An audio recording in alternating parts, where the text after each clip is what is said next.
Hello, in front of me I've got EDIFIER Hecate G30s.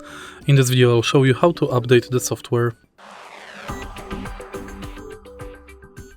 In the beginning, make sure that your headphones are connected with your PC and go to hecategaming.com.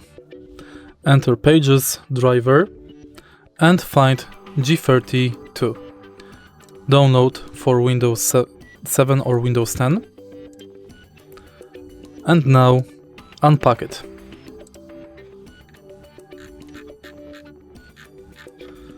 Go to Software Driver, and here are the drivers for your headphones.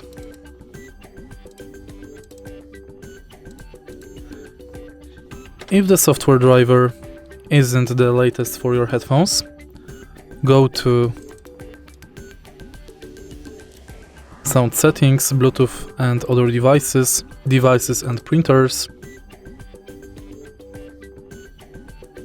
Find your Hecate, go to Properties, Hardware, Properties, Driver, and then you'll be able to update the driver from this menu.